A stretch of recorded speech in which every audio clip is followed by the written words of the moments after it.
African as a lived experience. I'm not sure if a lived experience in Africa.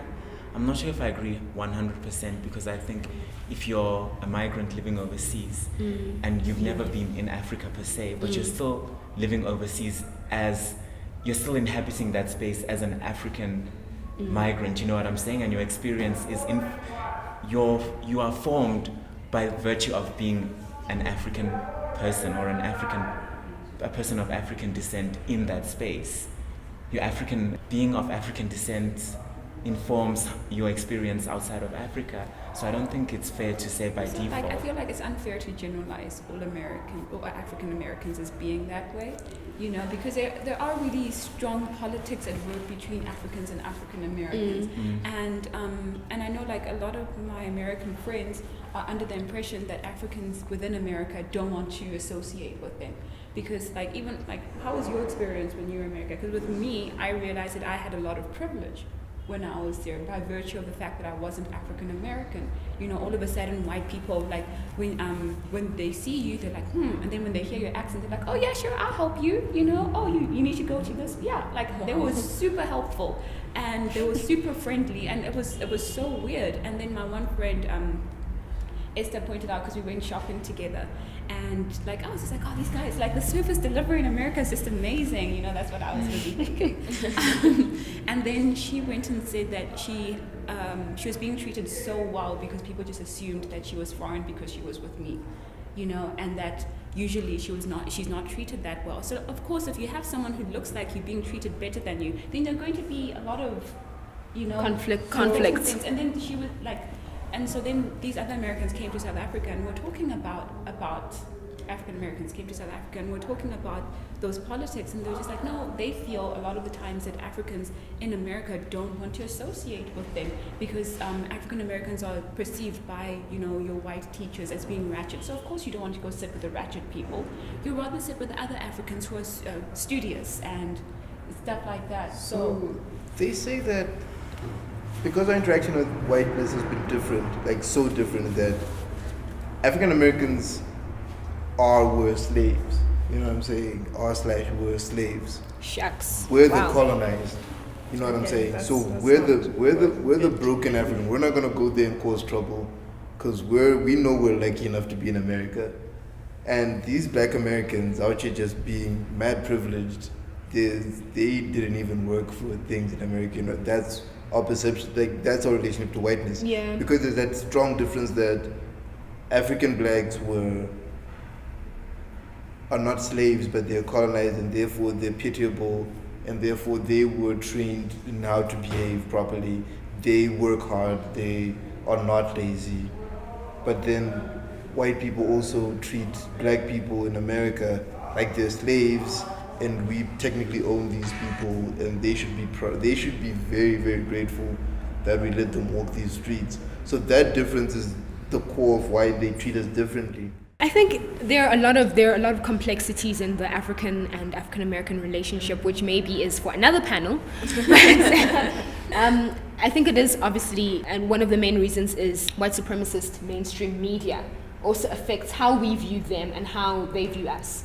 I mean, if you're literally seeing, poor, starving Kwashiorkor kids in the media all the time, and you don't look for alternative news, you're going to believe what you see, which is also why Black Panther is such a, why people are praising Black Panther. There is this kind of thing where Africans have rejected African Americans, and that's also dominant in the media. And then African Americans have also rejected us.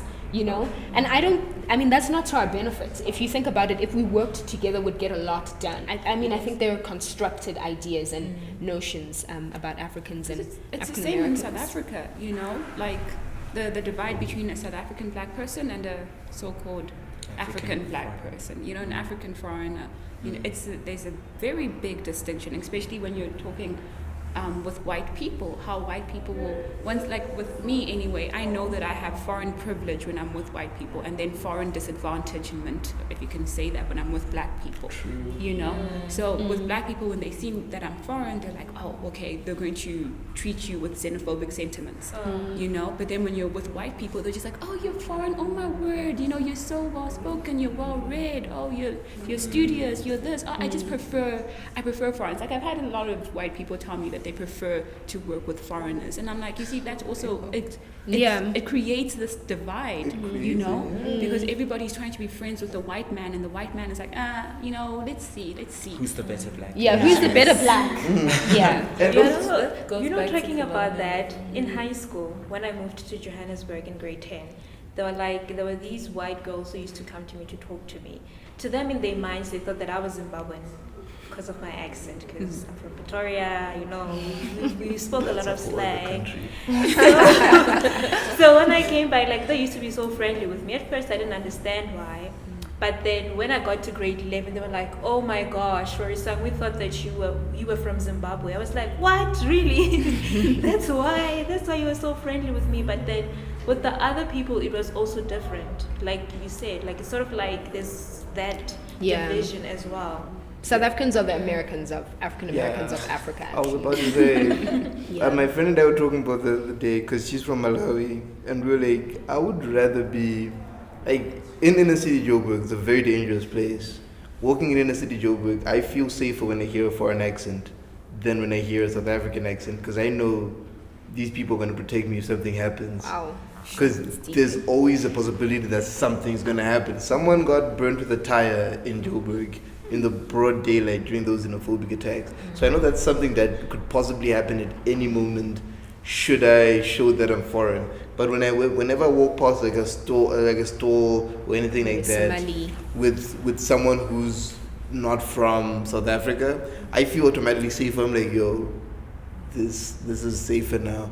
And I don't know if it's white people's problem. They probably caused it somehow, but blame it on them. Yeah, no, not even blame it on them.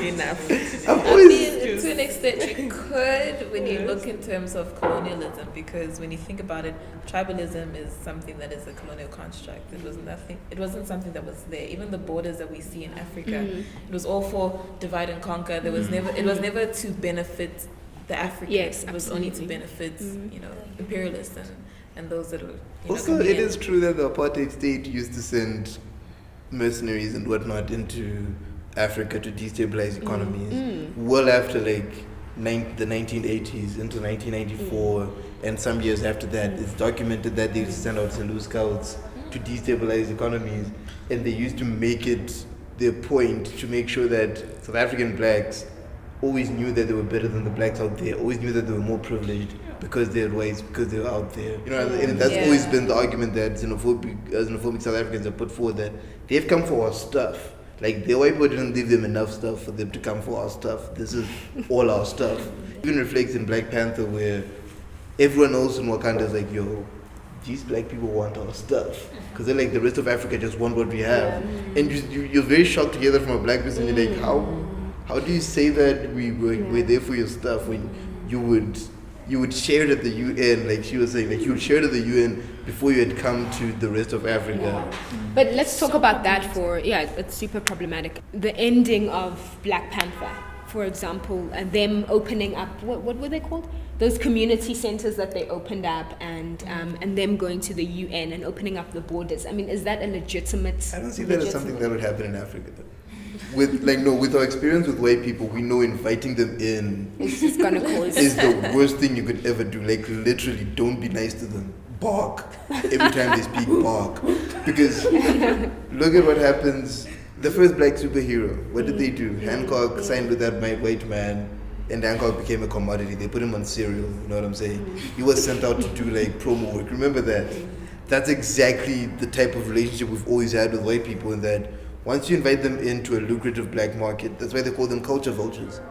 Once you invite them in, you get the commercialization of blackness. Now we have to get the Kardashians. Yeah, now we have to perform our blackness every time we want something. We have to perform the poorest blackness you can. Like, Africa just can't ask for aid to build a Gautrain You have to be like the starving children in Africa and have to show that kid with the thing in his mouth, the fly in his mouth. That's the only way white people give you money. How? Sorry, go ahead. Different view to that. I think that was a way of showing that we also ready to contribute to the success of the world. But I'm still pro diversity, where we can be as diverse as we want, but if there is a common goal that can benefit the community, the society, let's all go for it. And that's what I saw in that movie. But is it benefiting the society or is it just benefiting the West, essentially? I think it's the West. I feel like it's benefiting the West. I don't no, feel, but like think about I feel it. I feel differently. We shouldn't always use the past to not move forward. The past should help us move forward. Wakanda being a powerful nation, it can dictate how it wants certain things to be rolling out. And the idea of using the past to always kind of, I think at some point it kind of blurs us where we're not seeing clearly because we're always referring back to, okay, what if the same thing happens on our base? It could, it's a possibility. That's why we should think about better solutions. That's how I think. If someone's just gonna forcefully come into your house, I But mean, they were what coming if anyway, you know. Those white people were coming anyway. Exactly. Because that CIA guy was going to go snitch as soon as he got to And America. he's the I had CIA an guys. issue The with him. CIA. I mean, the CIA in Africa have just That guy- contributed to destabilization. And he was I going was to- in the movie. And even though you can see that their intentions were clearly not correct because he was going to buy that vibranium. Had there not been T'Challa, they was going to buy that vibranium and keep hush about it. And they were going to make weapons and they were coming. Yeah, definitely. And we That's all a know good that's point. exactly what happens. That's what happened in Libya, you know what I'm saying? They went in, they bombed those people, and they destabilized that economy forever. You know what I'm saying? When the French came in, they shot the nose off the Sphinx. And back in those days, it made more sense that, like, no, these black people can't have built something like this. And this is clearly a black nose, and they put a cannon on it.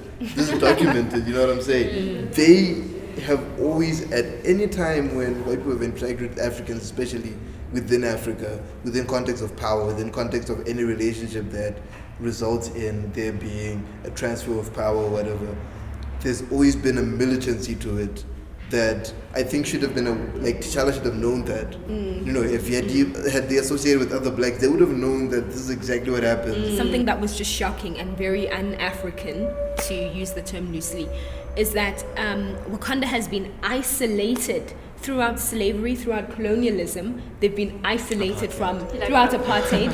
I mean, guys, like Colonialism, guys.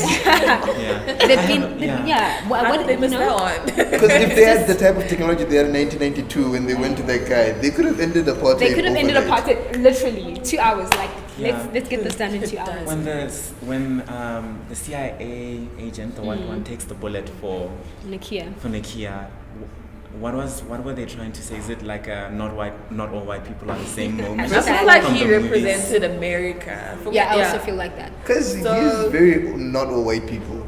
That guy, he's the most not all white people, and I have a black friend white you'll ever meet. And I've watched Get Out 3 times. Yes, he's because he has a black friend. He's the guy who tells you he has a black friend. He's always like his The own. actor. Yeah, no, not the actor, the character. Character. The character is very. I have a black friend. You know what I'm saying? Because he's there. He's like, no, I'm your friend. You know what I'm saying? Yeah, you don't have to tell me. If you're my friend, I see it. But he You know takes what I a feel bullet like for though, her. He when it jumps in comes front to of. when it comes to this, I feel like there are still white people who want to help Africa preserve what they have. Because not to say that not every white person is going to have that colonist mindset and stuff. There are people who are going to help preserve Africa. You know, in a way. Like, I'm not saying that. I don't know. I just think we need to start thinking about the way we can preserve what belongs to us by ourselves first. And that goes back to my point where I was trying to say is that when we go and proposing a certain solution, let's set up some sort of how are we going to make sure whatever that we're offering is not taken away from us. And that's what, knowing the history, the experiences we've gone through, that's what we should maybe start focusing our effort towards, to say, this is what I can offer, but how do I make sure it benefits our society, our community, as opposed to be taken away, where it's going to be commercialized at a more, maybe at a level where it's not going to benefit everyone else. So it I don't know. I just think we should use that history to help us advance to some extent, to start thinking about the how. How are we gonna? We know why where we are, but we start now need to think about how are we gonna improve. That's the part where maybe we should start focusing our attention. I'm just towards. curious about what the movie itself is trying to say about whiteness when the white man jumps in front of the bullet that's about to White kill the savior. For me, black I man. didn't see Yeah, it. the white savior I think I complex. didn't see. I saw it as in. Okay, I'm not sure if my view is my view is obviously different from everyone of us. I didn't see it as in he intentionally went there to save someone's life. He stood there to say. I was just thinking about being confused about what the movie was trying to say. Because in regards to markets, so is it saying that African countries should open their market and adopt neoliberal policies of having open markets Exactly and what they're stuff? saying, though. Yeah, Or- literally what they're saying. Or is it saying that you only rise via privatization, because Wakanda rose through privatization. It closed off its market and it rose by itself. And that's exactly what all of the other empires throughout history have done. So I was like, perhaps that's what it's saying.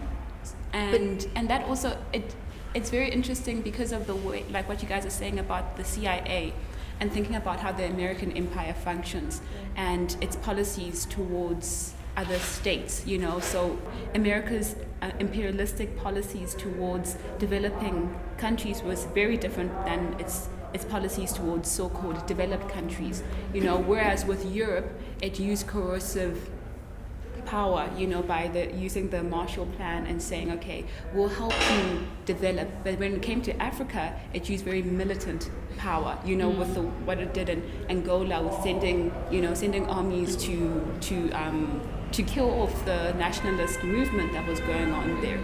So I thought that was also very interesting. And what type of response was America giving towards Wakanda? Was it a militant one or was it a coercive one? Could have been a militant one with the CIA agent, because just as Don mentioned, he would have bought that vibranium, and then they would have come through, guns blazing and everything would have been eradicated. So yeah, that's my view. Because I do have a problem with America. Yeah, it was.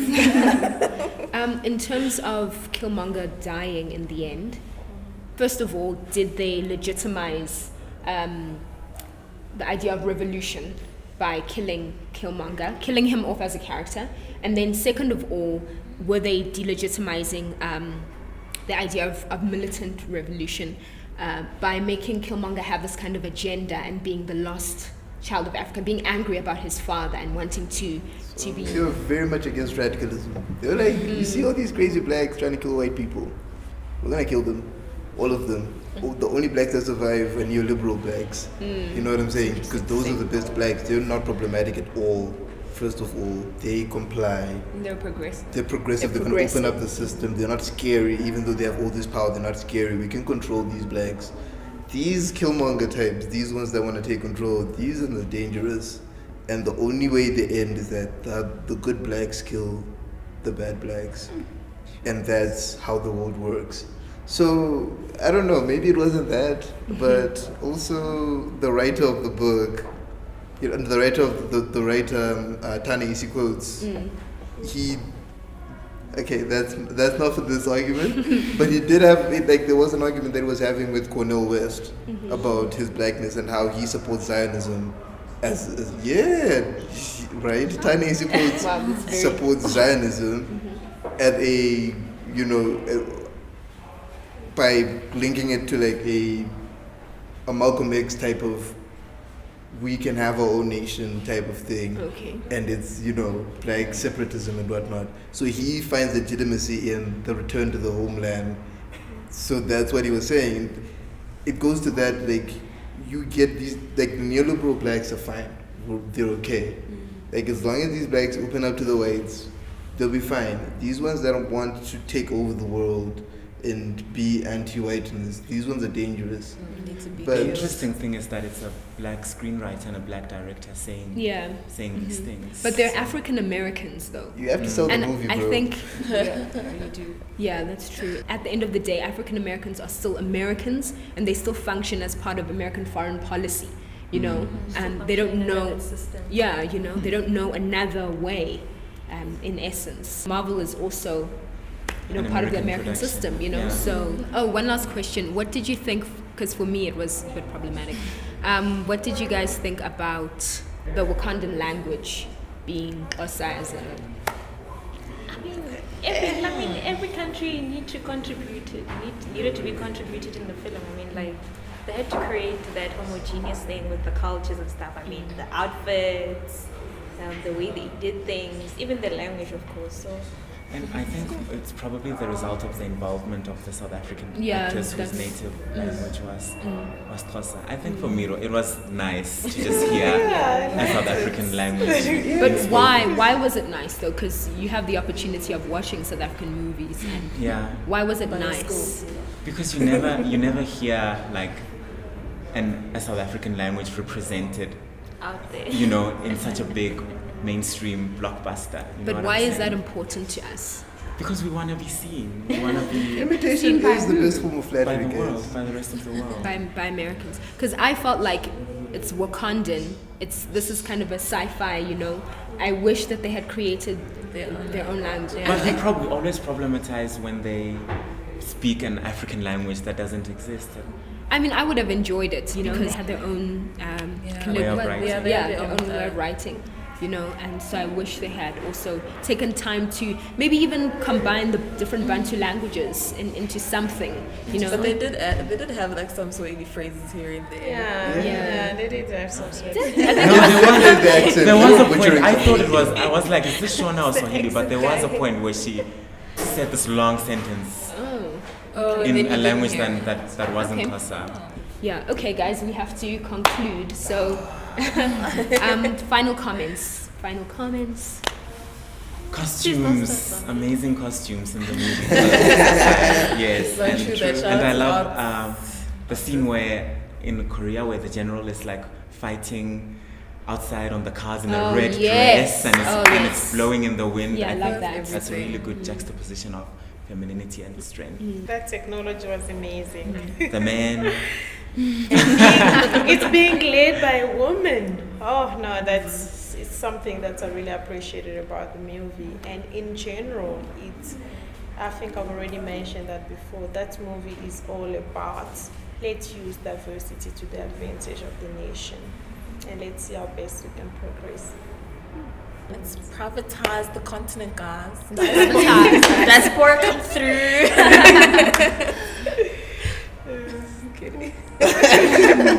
Don, closing comments? I don't know.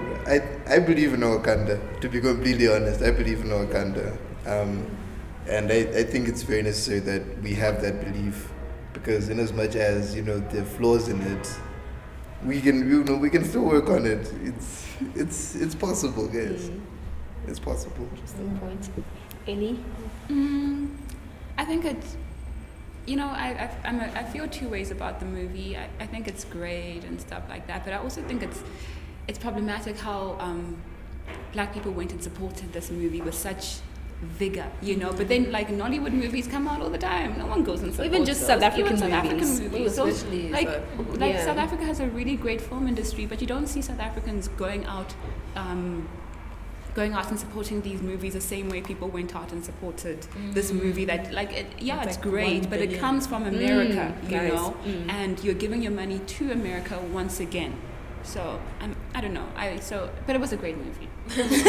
And I'm At planning least on we're watching giving it to again. Lupita, and she's got better plans for Africans. So We're there's paying always Lupita that and one Denai. person Now we that need can to start help. supporting each other. Also, in Wakanda, they probably only show Wakanda movies. I'm just saying. and I also think that even though there are tribalist sensibilities in the movie, but the fact that it draws from different cultures across the continent and incorporates them. I think that is also an homage to African diversity.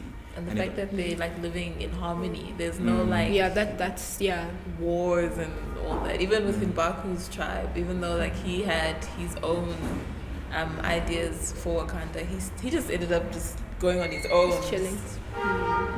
And not necessarily like causing any havoc. Yeah. Well, anyway, guys, thank you so much for coming.